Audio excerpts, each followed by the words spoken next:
How about kung may isa pang mag-o-over the bakod at may kaso rin? Kasi di ba previously ang sinasabi is sinusungkit ng kampo ninyo yung iba at yung ayaw, tinithreaten daw ng kaso. So kung may sumali pa sa inyo para magkabuo ng 13 para ma-oust nyo si Cayetano and even Loren Legarda.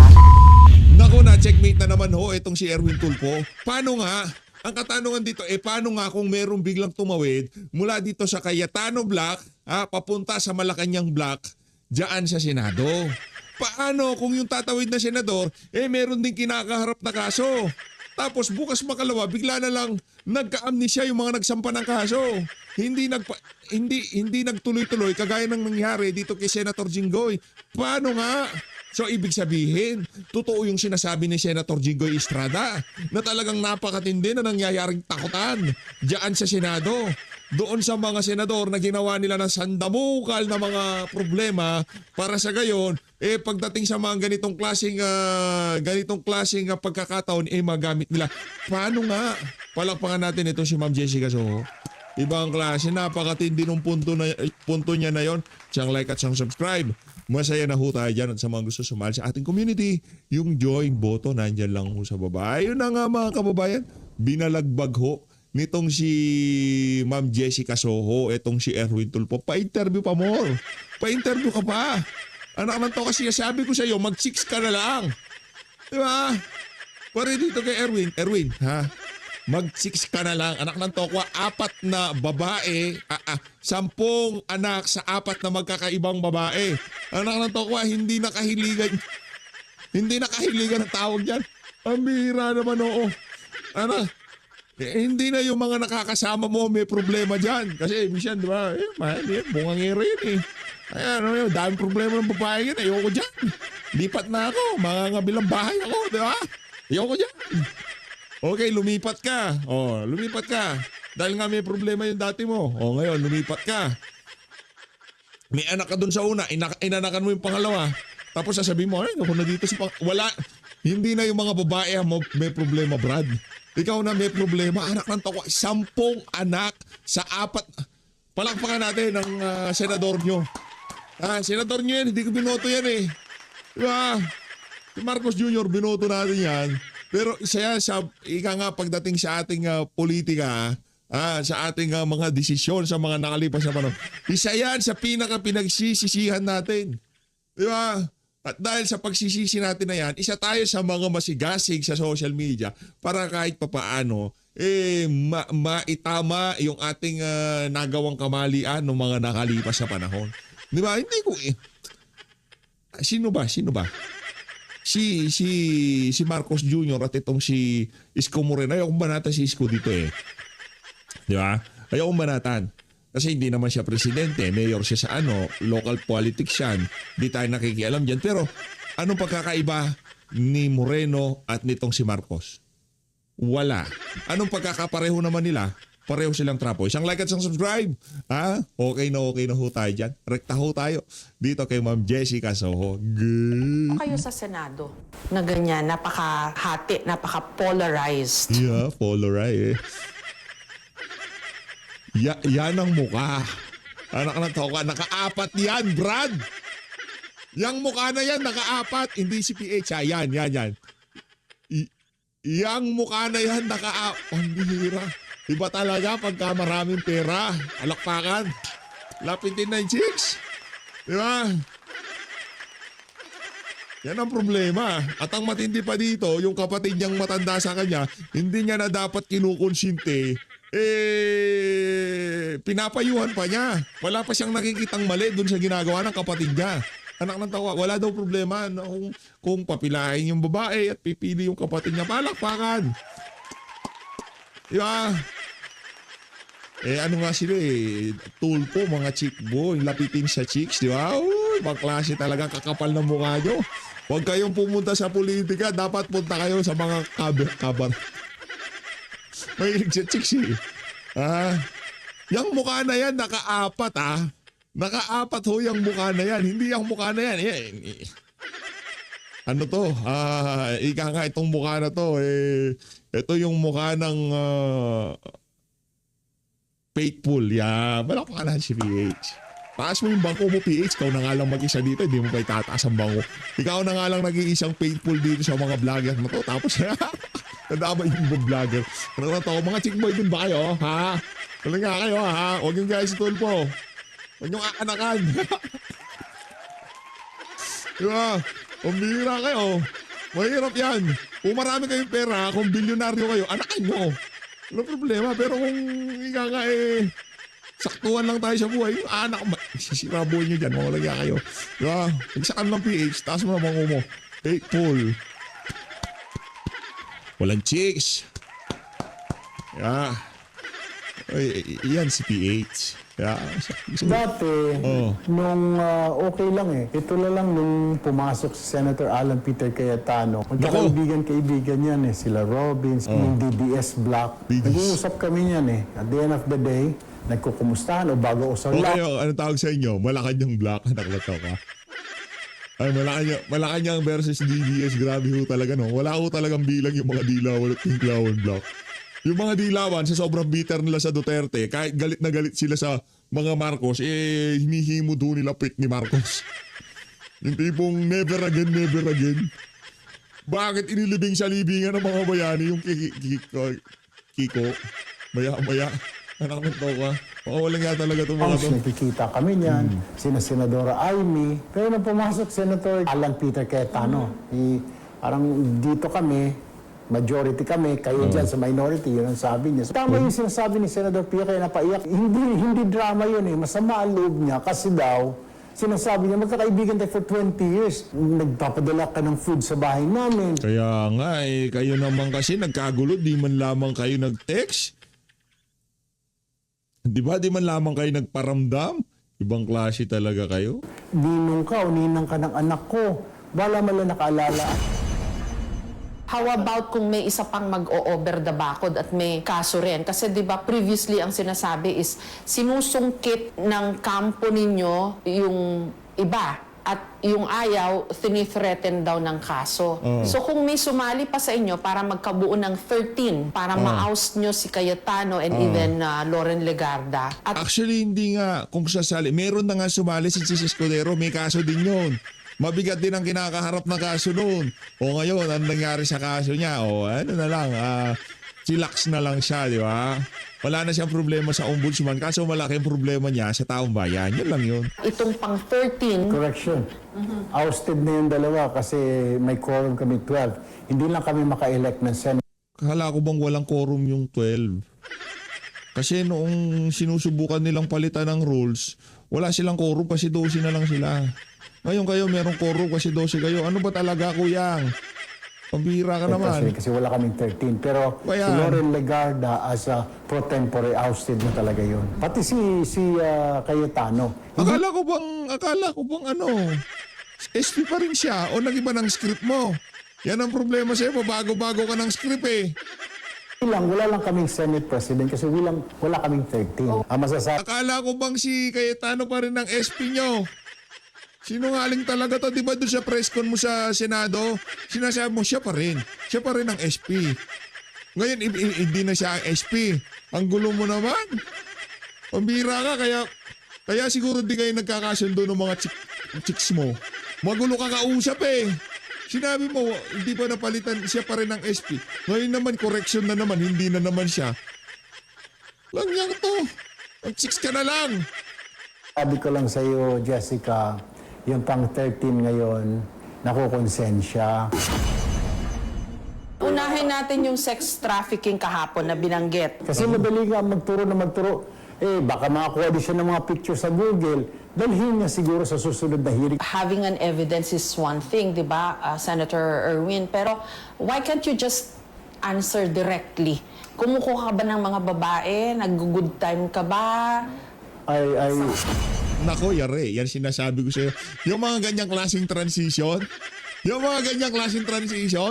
yan yung mga transition na magpapaluhod dito kay Erwin Tulfo. Palakpakan natin to si Ma'am Jessica. Nagchichicks ka ba? Nagbababae ka ba? Sabihin, diretsahan na kasi. Dami pa sa kalye. 10 ka anak mo eh. Huwag mo sabihin magpapa-virgin ka pa. Anak ng tokwa. Huwag mo sabihin sa amin na ika nga i-deny mo pa na mahilig ka sa babae. Nakasampung anak ka, Brad. Pambihira. Kung hindi ka pa mahilig sa lagay na yan, ano na lamang tong si Erwin Tulfo kung sakaling mahilig pa siya. Grabe. Aware ka naman dun sa mga reklamo, dun sa previous na committee, na Blue Ribbon Committee. Actually, Jessica, pagkaalam ko dyan, naisabit na ni Senator Ping Lacson, ang chairman, yung report niya. So lahat ng mga naidetalye doon, mga affidavit, kung sino-sino pinangalanan, sila presidente, etc., family niya, sila speaker, lahat, yung mga ibang congressman, naisumiti na yun naibigay na. Dun Pumirma sa ka ba? Kasi ilan lang yata yung pumirma doon, Yes. di ba? Nagalit pa nga yung ilan ng mga kasamahan ko. Parang wala ka naman pakisama. Sabi ko, vice chair ako tapos hindi ako pipirma. Hindi, kasi dapat hindi ka pumirma. Kasama natin, kawawa. Hindi ko pinakinggan, pinirmahan ko. Tapos nung pinirmahan ko, sabi ko, nakakahiya sa tao. Sasabihin ito, wala ka dito. Tapos sasabihin natin, kakampi natin mga inapi. So yung SALN mo is pag 650 million ang assets mo, tama ba? With 400 million in properties or cash? Total na po yan. Minus debt. So that will be around, places around 400. 400 million ang SALN mo. So you're rich. Naipon ko before I joined the Grabe po, Ramiro. Palakpakan natin to si Erwin, ang pambira. Ang yaman. 400 million, grabe, Brad. Ibang klase, ha? Yung mga nasa basement, Bok lang. Nasa basement, may 400 million mo doon.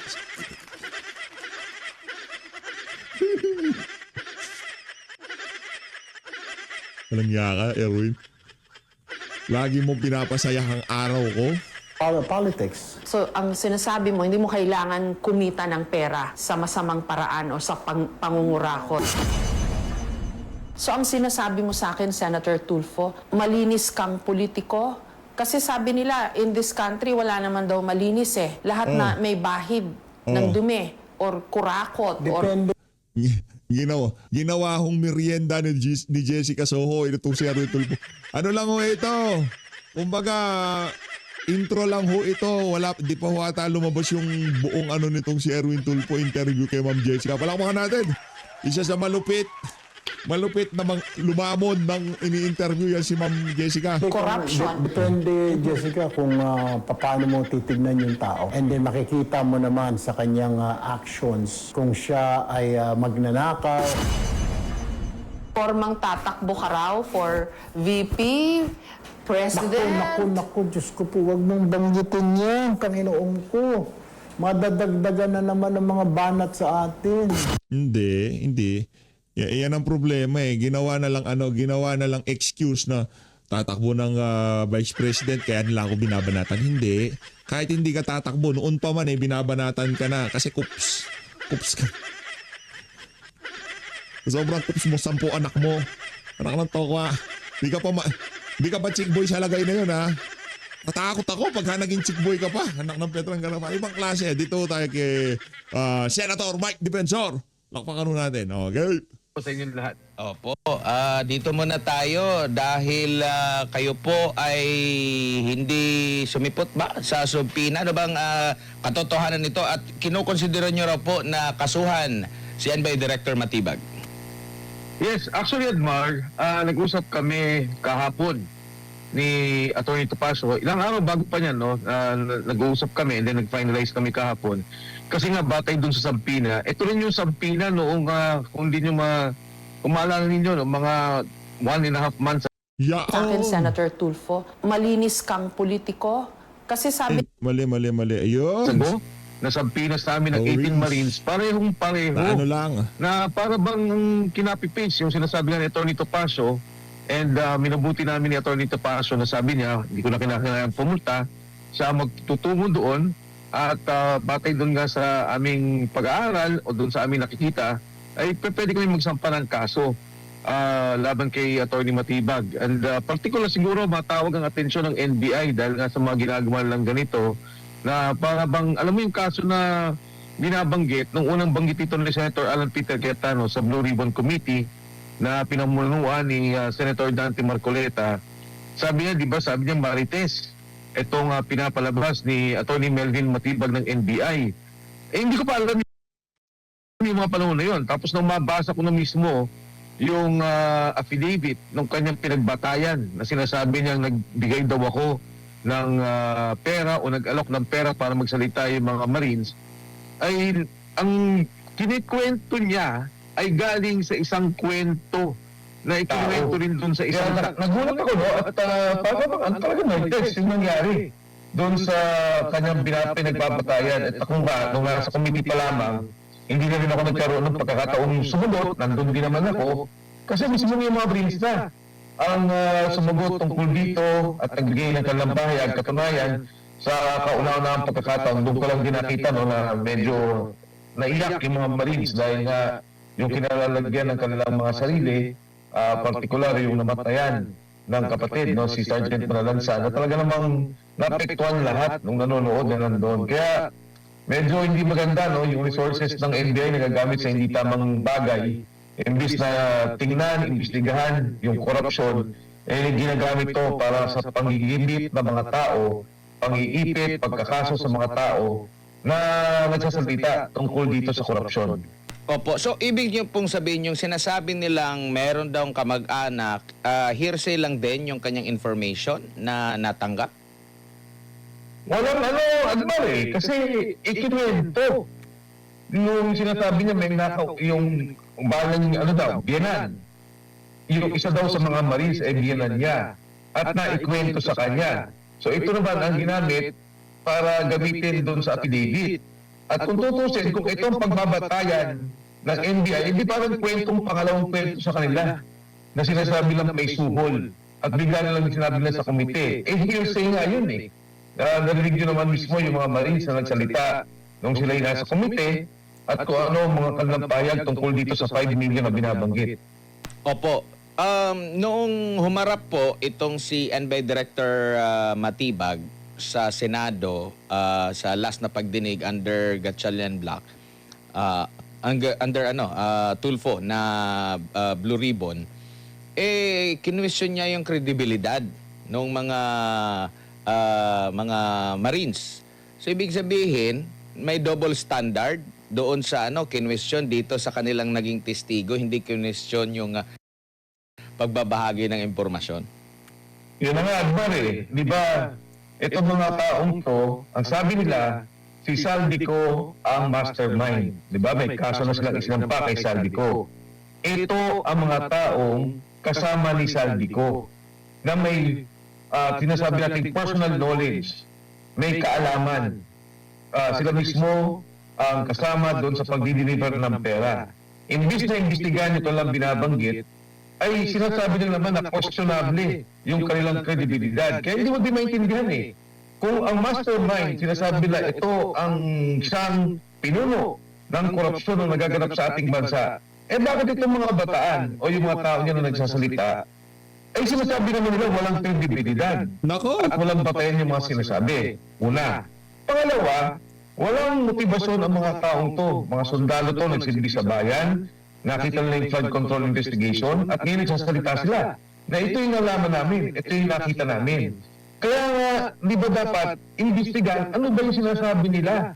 Kung ang mga taong to walang motibasyon, at wala namang ang katunayan, napapasama pa sila doon sa kanilang ginawa, na ngayon may mga kaso sila, umigit kumulang ata, 6 o hanggang 8 kaso na ang naisampa laban sa kanila.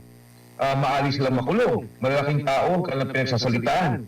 Kaya kagulat-gulat ito mangyari. Pero may isang nagchismis dahil ikinuwento daw nung isa na hindi naman alam kung totoo hindi. Pero ito na, may sampina, iimbestigahan nila. Kaya makikita mo talaga na takot sila sa investigasyon ng Blue Ribbon Committee at takot sila magsalita. Itong 18 dating kasundaluhan natin. Katunayan, kaya nga pinuspone o nag-lockdown ang Senado at ayaw nila magkaroon ng hearing bukas dahil hindi lamang sa karagdagang sasabihin ng 18, may 14 pa na magsasalita tungkol dito. Kaya magtataka ka, pilit nilang sinasabi nila, kailangan magtrabaho ang Senado.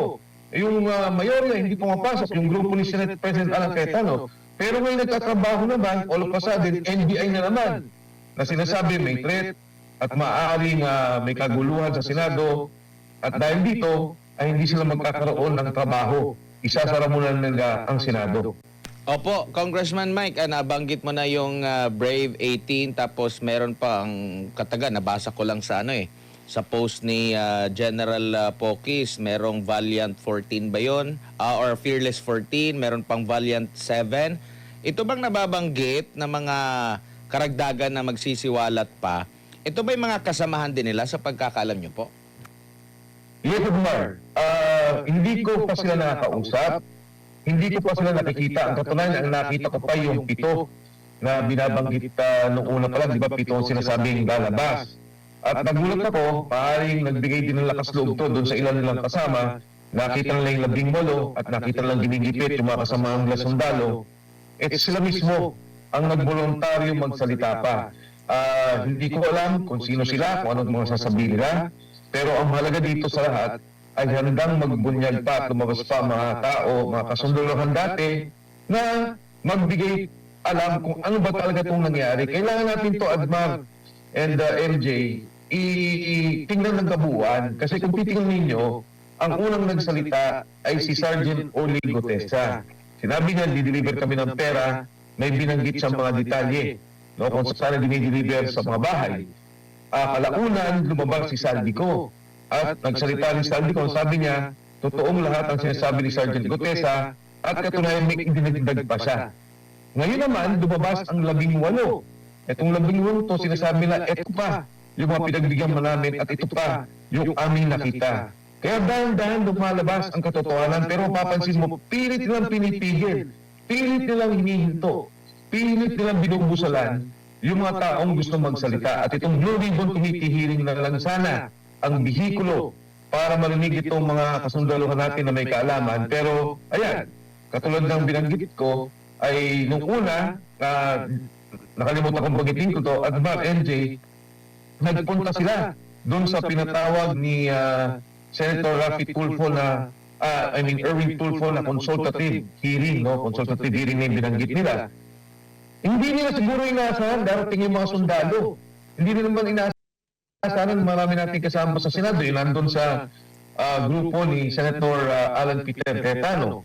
Pero biglang pumasok yung 18. Pero minabuti nila, sabi nila, pagpasok namin, pupunta muna kami sa isang miyembro ng Senate Blue Ribbon Committee at nagkataon nandoon si Senator Robin Padilla. Pero alam niyo ba ang nangyari? Nung pumasok pa lang sila, inabot sila ng 1 oras at kalahati bago sila makapasok sa loob ng Senado. May imbitasyon sila pero biglang hinihingan sila ng QR code. Gusto mag-register sila. Nakakagulat kasi imbitasyon nga yun eh. Hindi mo na kailangan ng QR code para doon. Yun ang nangyari. Kaya yung sinasabi lang hindi pupunta, hindi tumuloy. Nako, kitang-kita, nandun sila. 1 kalahating oras magmula doon sa gate sa labas hanggang doon sa lobby, makikita mo pinaghintay sila. Doon lang sila nakakyat at nung pwede na silang bumaba, ayun, hininto na yung Blue Committee hearing, ay yung consultative hearing na patawag ni Senator Erwin Tulfo na kasama si Senator Erwin Gatchalian. Opo, Kung Mike, si MJ po ito. Sir, paano po yun? Sinabi po sa isang panayam o sa isang balita na pag hindi raw dumalo ang Brave 18 sa next hearing, sila raw po ay pahuhuli. Si Senator Ontiveros po nagsabi. Hindi ko na sila maintindihan eh. Nagpunta na nga doon. Alam mo, nung una sabi pa nga nila, kasama ako, no, sinabi na sa social media, pinacheck ko yung imbitasyon kasi ang gusto ko sana, gumawa din ako ng sulat kay Senator Alan Peter Cayetano, kay Alan Cayetano, na paano ba ito Senate President? Naguguluhan kami, gusto kong malaman kung anong direksyon mo since you are the Senate President. So nakita ko yung sulat ni Senate President Alan Cayetano. So, sabi niya, hindi yan ang legitimate Blue Ribbon Committee. At basically sinasabi niya, hindi ko naman kayo pinagbabawalan, pero hindi kayo covered ng rules ng Senado na may ibibigay namin sa isang legal na rules of procedure, sa isang legal na hearing na gagawin ng Committee on Blue Ribbon. Nagpunta na nga doon, hindi na pa naman nila pinapasok. bigla na lang silang na nagsabi na hindi na daw tuloy. Parang ang binanggit pa nga dahil nagkagulo daw sa Mindanao. Yung Mindanao, ang aga-agang nangyari yun, nandun na yung mga sundalo. Alam nila na nandun yung mga sundalo dahil informed naman yung committee, informed yung kanyang staff noong Blue Ribbon Committee. Pero yun nga, kung magpapatawag sila, walang problema, pero hindi sila pwedeng mag-contempt dahil hindi sinuway ng 18 Marines ang kanilang panawagan. Hindi sinuway ng Brigade Team ni Atty. Baligod ang kanilang panawagan. Nandun sila. Katunayan, nandun din ako sa labas na kung sakaling mababanggit ang pangalan ko at kailangan papasok din ako. Ang problema, wala naman talagang imbitasyon. So yung sinasabi ng contempt has no basis. The Brigade Team were there. Nandun ang si Atty. Baligod. At anytime, magpatawag sila, a-attend ang kasundalohan. Opo, sir, kamusta ang moral ng Brave 18? Marami kasing mga retired na nagdududa po sa kanila pong mga testimonya. Meron din po mga opisyal na active na may mga patama din, no, sa social media against them. Anong kanila pong bilang nakakausap po ninyo, sir, yung Brave 18? Alam mo, hindi ko masisisi yung mga tao kung titingnan nila na may politika. Natural nagkakagulo sa Senado, may patawag dito, pupunta rito, and of course, ako mismo, gusto ko linawin to, Admiral MJ, ang sinuportahan ko ay si BBM at si Inday Sara. Nauna pa ako kay BBM, nagkaroon silang coalition, sumuporta ako. Pero nung nakita ko yung korupsyon, nagsalita si Sergeant Gutesa, yun ang una at pangunahing lumabas ako at nagsalita nung tinulungan ko Sergeant Gutesa, ay dyan ako na-involved. Nakita ko yung corruption, nakita ko yung mga dokumento, nakita ko yung lahat. Lumabas ang grade 18, tumutulong din ako. Ang dapat tingnan ng mga kasundulahan, ang aktibo at ang retired. Etong mga sundalong to, sila ba ay magsisinungaling para ipahamak ang kanilang sarili? Pangalawa, nagsasabi ba ng totoo to? Ano ba ang ebidensya na kailangan nating tingnan? Kailangan nating suriin? Kanino ba sila nag-deliver? Ano itong mga perang to? Kaya bago magsalita siguro yung mga retired at yung mga aktibo na siraan sila, ay pakinggan mo nila. Dahil nakasama nila ito sa serbisyo. Nakasama nila ito bilang mga sundalo. At ang ginawa ng mga sundalong to para ilabas ang kanilang sarili, ipahamak ang kanilang sarili, magkaroon ng problema ang seguridad nila at ang kanilang pamilya. Nasa ngayon may mga kaso pa sila at kailangan pa nilang kasusan sa kanilang sarili para sa mga kaso, kailangan nilang magtago para sa kanilang seguridad, ay isang malaking bagay na kailangan nating bigyang halaga. Ang pagsasalita nila kailangan imbestigahan. Kailangan yung mga nagsalita, itest nila. Tingnan nila kung ano ang mga integridad, kung ano ang mga pagsisinungaling. Wala nga nagtanong wala nga humarap sa kanila. At nung may pagkakataon sana na yung sinasabing kabilang grupo na nagsasabing kargador sila, harap sila, sila mismo huminto. Alam nila na nandun sa Senado at pwede nilang tanongin. Hindi natatakot ang mga sundalong to, wala silang tinatago at nakikita niyo naman sa mismong pananalita nila. Yung binidyo ko nga, pinost ko doon sa page ko Sabi ko nga, scripted daw itong mga sinasabi niyo. Sabi nga nung isang sundalo, Sir, hindi na namin kailangan basahin yung affidavit para sabihin namin kung ano yung nalalaman namin. Opo, Kung Mike, marami kasi sa mga netizens ang nagtatanong, no, kung possible po ba, kasi may momentum na raw po yung Blue Ribbon hearing version ng Cayetano Block. Sinusundan po nila ang kasunod. Meron po bang possibility or allowed po ba, based po sa inyong karanasan sa Kongreso, na magsagawa po ng pagdinig outside the Senate premises? Sir. Yes, MJ, pwede yan gawin. And nasa rules naman yan ng House of Representatives at nasa rules yan ng Senate of the Republic of the Philippines. Meron silang kakayahan at pwede lang gawin yan. No? Of course, with the approval of the Speaker of the House and in the Senate, yung Senate President.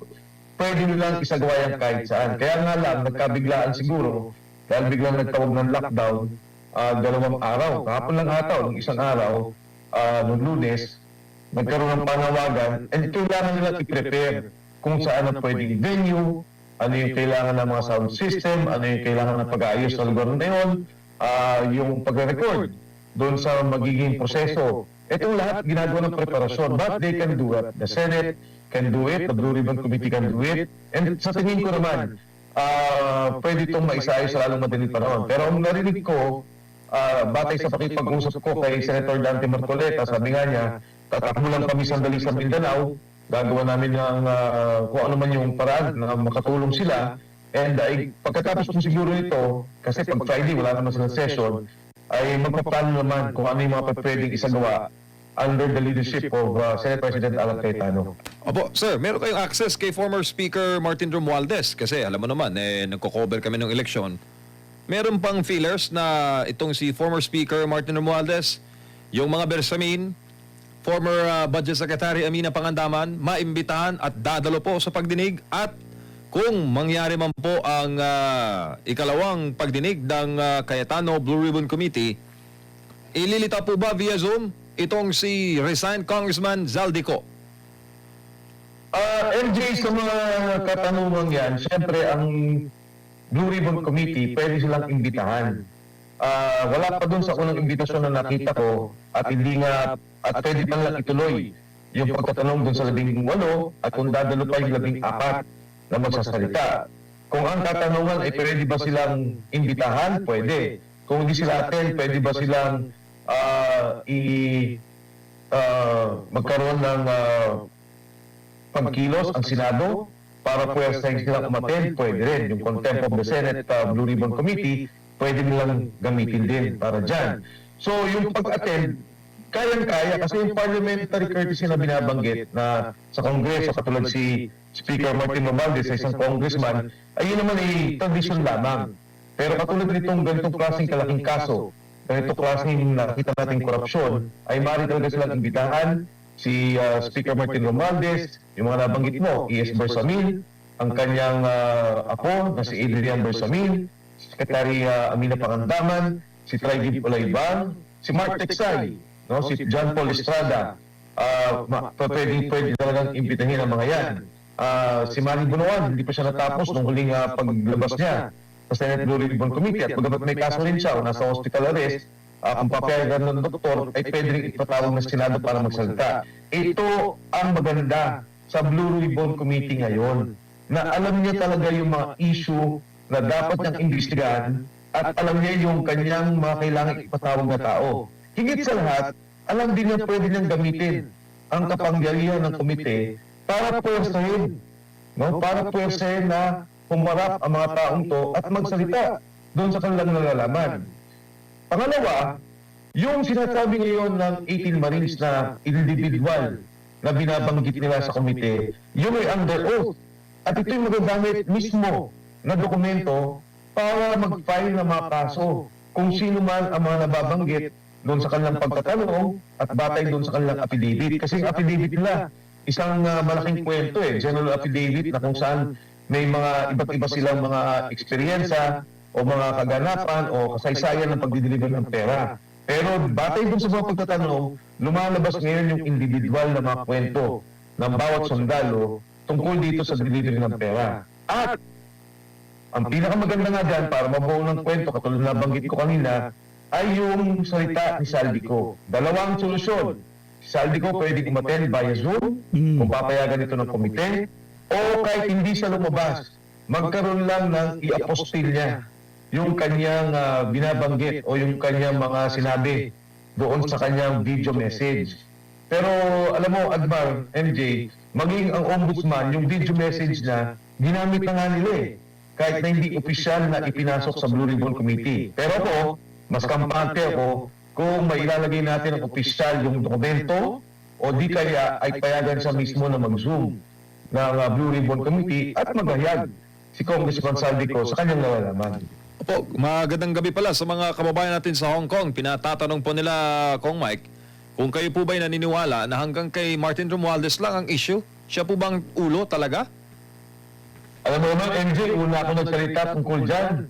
Tinasabi ko na yung mastermind noong paman. And ang maganda lang kasi, syempre, itong mga, ang unang nagsalita dyan ay si Zaldico.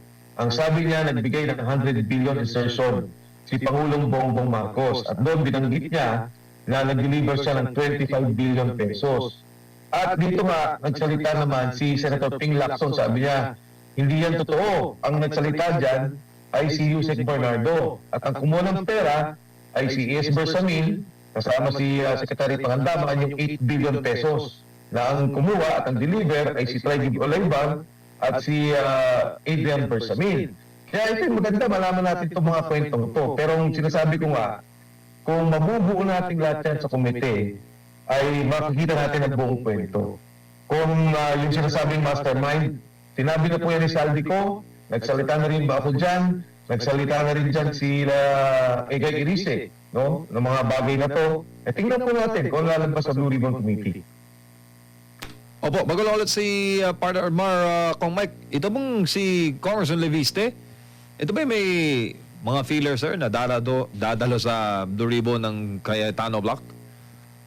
Si Congressman Leon Leviste, pwede naman siya magsalita dahil may mga hawak naman siyang files tungkol dyan. At kung dati nabanggit na yung pag-uusap nila ni Yusek Adrian Bersamin. Pero hindi naman tingin ko kailangan pang hilahin pa si Congressman Leviste kung si Adrian Bersamin mismo ang maipapatawag. At kung may tatanong sa kanya yung mga lumabas na issue dati dyan sa Kongreso na mga binabanggit na mga dokumento, text messages. So, critical dyan si Adrian Bersamin kasi ang mangyari kay Lian, kinikwento lang niya yung pinakita sa kanya at narinig niya. Pero palagay ko pag si Adrian mismo ang lumabas, makikita natin, malalaman natin direkta doon sa taong involved. Congressman, siguro bilang panghuli, mensahe nyo na lang sa ating mga kababayan po. Well, alam mo, Admar, dito sa sitwasyon natin sa ngayon, gumagalaw naman pero nakakalungkot. Dahil ang tagal nating hintay. Magmula nagsalita ang 18 Marines noong Marso, kung di ako nagkakamali, no? March, April, May, June, July. Ilang buwan na. Magmula na sila yung nagsalita. Ngayon lang natin naririnig, opisyal, doon sila sa Senado.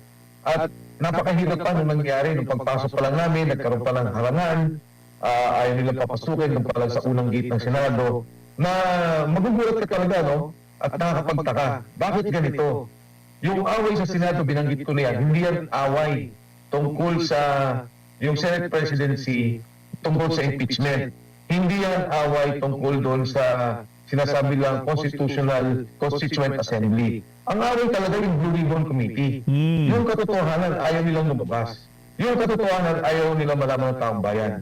Kaya nananawagan po ako at papasalamat muna ako sa inyo, no? Admar, MJ, sa inyong patuloy na paglabas doon sa katotohanan dito sa ating bansa. Alam mo, ang SMNI, napakalaking serbisyo sa taong bayan. Dahil kung mapapansin mo, kung minsan sa mainstream media, nag-iiba yung kwento eh. Nag-iiba yung mga lumalabas na anggulo. Pero sa SMNI, malinaw. Kung ano yung lumabas, kung ano yung nakita, kung ano yung narinig, yun lamang lumalabas. At yun lamang katotohanan. Nagpapasalamat ako at hiningan ko rin ng tulong ng taong bayan. Patuloy po nating suportahan ang ating mga 18 Marines. Tulungan niyo po sila na mailabas ng katotohanan. At tulungan din po natin itong programa ng ang istasyon ng SMNI. Dahil isa po ito sa mga naglalabas talaga ng katotohanan. Naglalabas ko ano yung mga kwento. Palakpakan natin itong si Sen Mike. Isa ho yan sa ating panawagan din dito sa PH Update. Kung nakasubscribe kayo kay PH Update at hindi kayo nakasubscribe sa SMNI, may problema ho tayo mga kababayan. So guys, DZAR 1026 News, Sunshine Broadcast. Marami ho silang YouTube channel kasi kailangan eh. Di ba? Pagka ika nga napraning na naman yung mga taga Malacanang, at least kung take down yung isa, meron pa rin. Ika nga channel ang SMNI. So guys, maraming salamat po sa pag-support sa PH Update. Mag-ingat po kayo lahat. Huwag po kayo magpabudol. Lalong-lalo na doon sa mga adik sa Malacanang. Mahalin natin ang Pilipinas.